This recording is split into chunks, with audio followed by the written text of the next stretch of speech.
Fine, we try again. Good evening, my name is Maria and I am a student in the 5th year of PhD in the Autonomous University of Barcelona, and currently I am also in the University of Reading as well.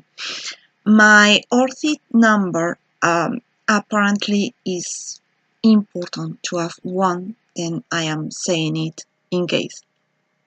Is the 168914915 in case someone wants to find me online. I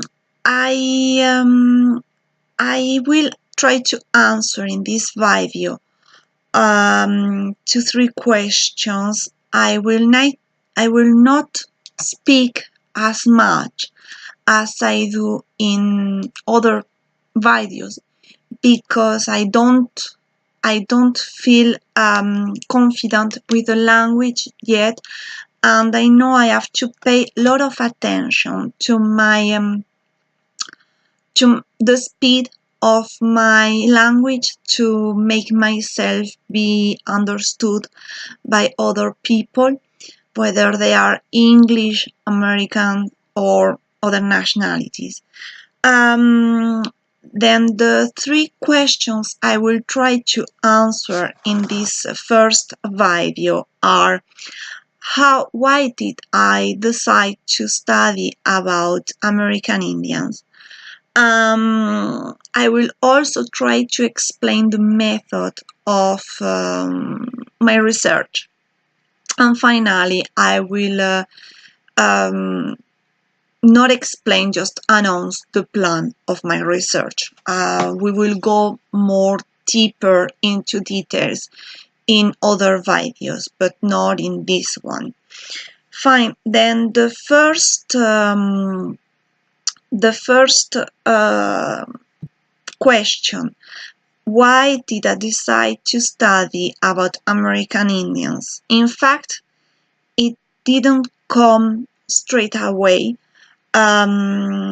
It was due on my experience. When I was 10 years old, I had to do, well, no, I hadn't had to do, but it was the 500th centenary of the discovery of America by Christopher Columbus. Therefore, in Basque Country, where I come from, we were asked as pupils to do an activity. I decided to write a poem, and I show it to my teacher.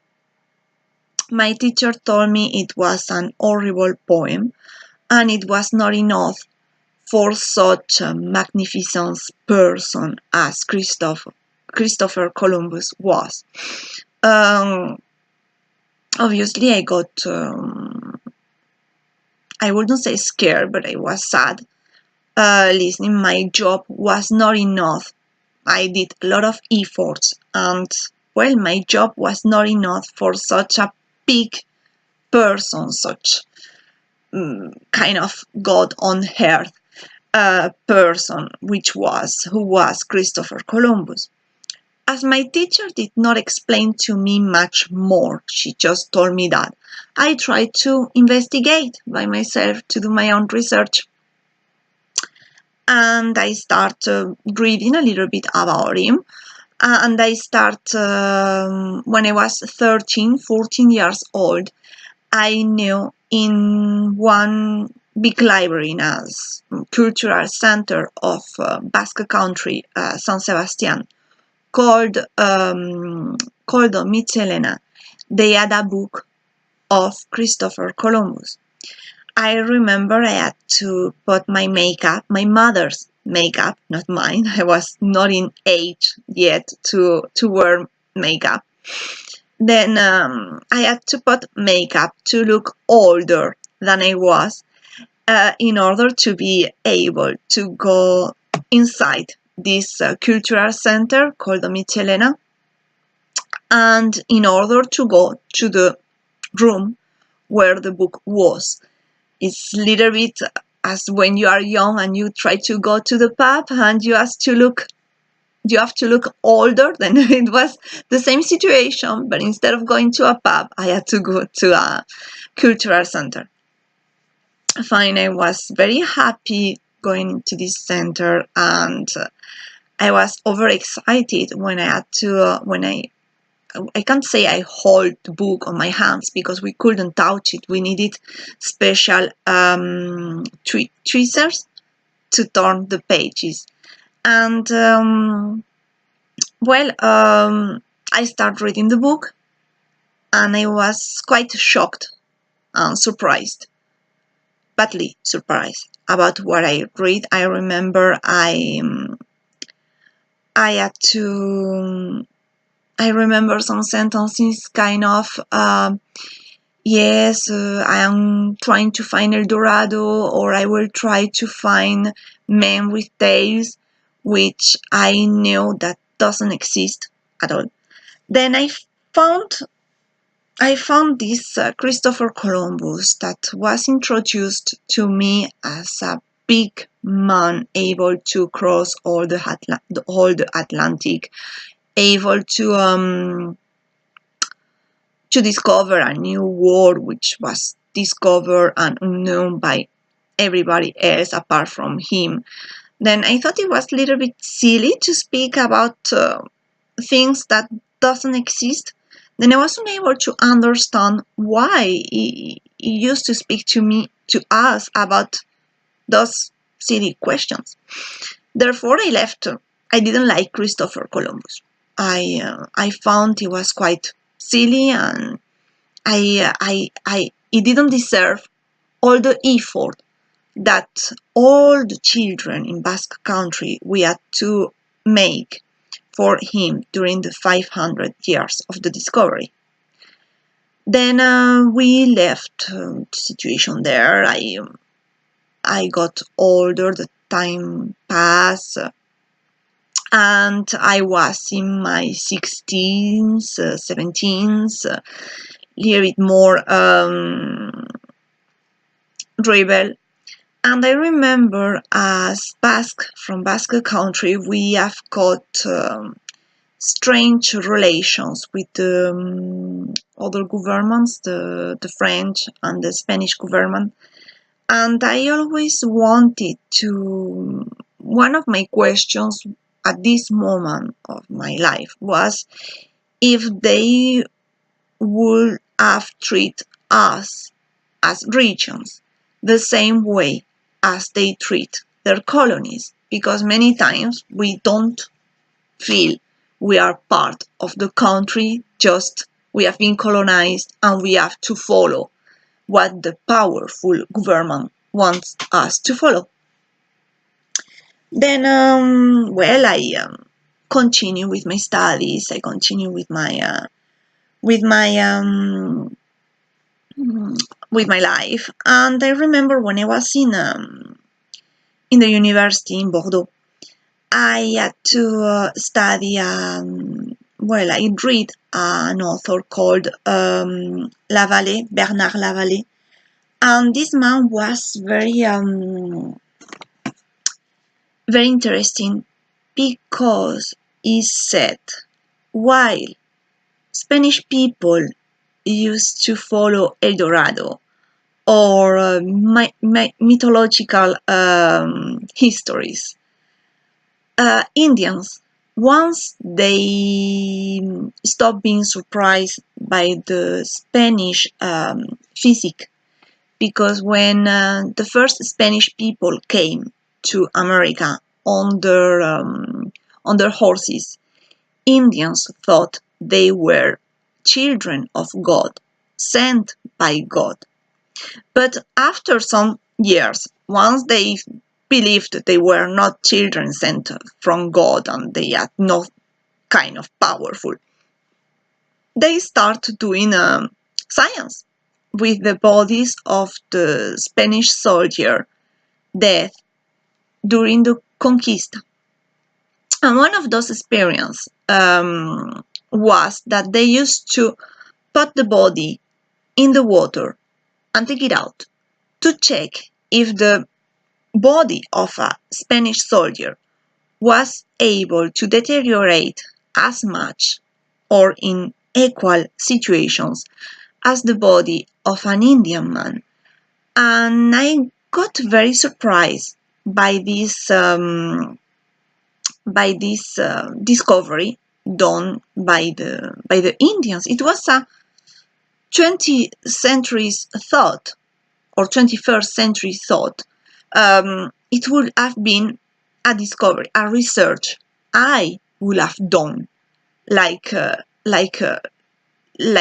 researcher, like person currently in the 21st century, and it's something that astonished me very much because Christopher Columbus, he had one kind of mind, and the Indian, he had another kind of philosophy thought, much more similar than my thought in the 21st century, than the thought of Christopher Columbus. And it's there that I took the decision of trying to study those people which were at some point, well, by the Spanish people, they were described as wild, as savage, uncivilized, but they show, thanks to Bernard Lavalle, that in fact they were able to think as I think, and I don't consider myself savage, wild, uncivilized, but, well, I wouldn't say quite clever, but a normal person, you know. Finally, this is what made me take the decision of going ahead with the life of Indians, and I have been doing that around for 14 years, even more. In fact, I made a first research in around 2004 called the cultural hybridation through the chauvinist architecture, l'hybridation culturelle à travers l'architecture chauviniste. And I made a second one in around 2011 about the precursor elements to the discovery of Christopher Columbus. In the second one, I wanted to discover why. In fact, in my first research, the chauvinist architecture, I wanted to prove that it was a mixture, a cultural mixture in all the American civilizations, taking as example the chauvinist one. In fact, Incas, they say they come from the god Sun directly, straight away, with no one else. And in fact, it is proved that no, that many, in fact, the Inca culture is just an assembly of other cultures of tribals, tribal culture of that have been that supported the Inca government, and cultures that did not support the Inca government, then they were deleted. In the second research about precursor elements to the discovery, I tried to check the what made Christopher Columbus go into America. For example, his contact with Toscanelli. I think also a big the debate about the controversial circumference of the Earth, and those things were debate at the moment where Christopher Columbus wanted to go to America. Thanks to this second research, I discovered a different phase of Christopher Columbus. For example, there are four big ideas. One biography says, for example, that he was poor, very poor. He had no studies and he had to work in a sailor for a young age, from a young age. Another biography said is the opposite to the first one, says that he came from a high standard family, and he had to study. He was able to study Latin. He was able to study languages, and he was very clever person. Another theory, for example, is what it said that he was a sailor, and apparently he was jailed in England, which is quite interesting. I haven't checked anything, but I'm in a good place to try to find out if it is or if it's not. And the last one is that it was kind of an emissary that went to America to preach the good news, the conversion of the Indians. Then through this, those four biographies, to say like this, or through those 4 points on the biography, quite controversial because, you know, one says one thing, the other says another thing completely different. There is not an agreement between doctors, between biographers about the life of Christopher Columbus. But anyway, I was able to become a friend of Christopher Columbus again. Now my method, the method, how am I? How did I deal with the research? Is that what I find is original is that everything is found online. In fact, I went to a couple of archives, and finally I did not find anything that I could use. And I love reading, I love studying, therefore I was reading and studying plenty of things, but none of those was in respect regarding my PhD. Then I was able to spend a lot of time reading.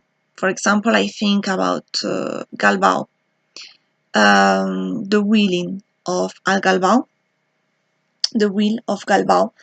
It is said, I spent one afternoon trying to read it, while the Wheel of Galvao doesn't say anything on the origins of American Indians. However, his book says a lot, and we will see it in other videos because it's a book that Ackroyd translates. Also, Ornicrotius was translated by Ackroyd, and I think it's something quite interesting. For example, for the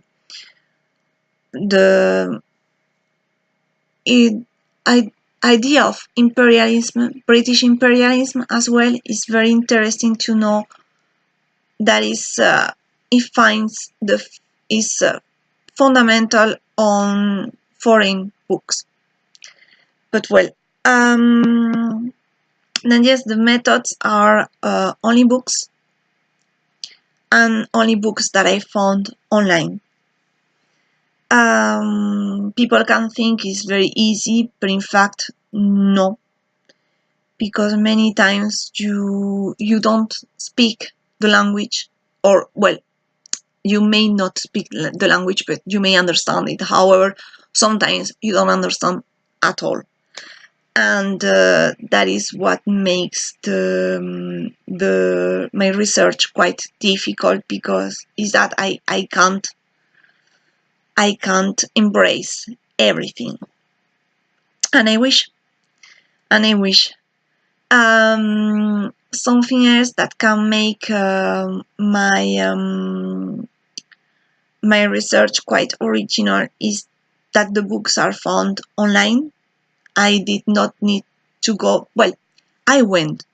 I have been in libraries. I have been in archives. I have been, but I did not find interesting for my research. Um, However, what I find in what is the name? What I find online in pages like archives.org, or in pages in library pages, is much more interesting for me, and I can take more advantage on it than going straight away to the physical libraries, which will make me spend money and spend time. Also, the good point for me of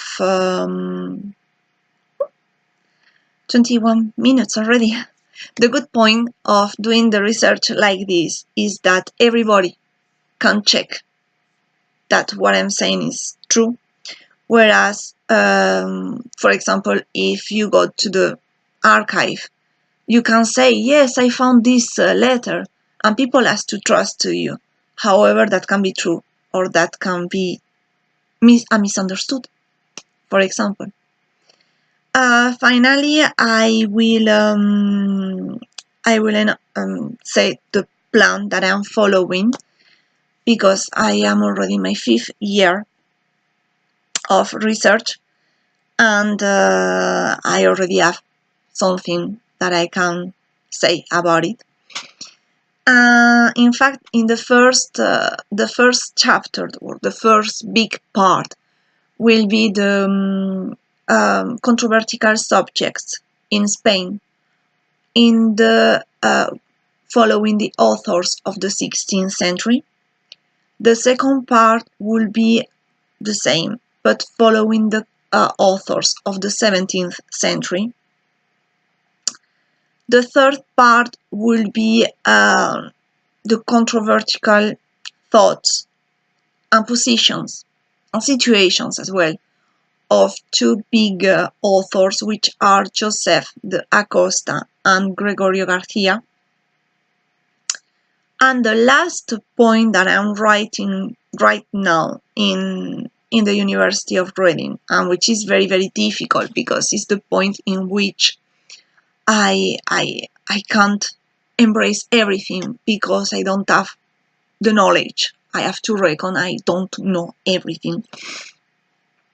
Then I don't have the knowledge, and that's why I'm also doing those kind of videos. I decide to do those kind of videos because I don't know everything, but maybe someone who will be able to watch those videos can think, oh, I know, and I can follow the research, and I can follow the research of this person based on the knowledge that I've got, and on the literature of my country that this girl was not able to follow because she had no knowledge.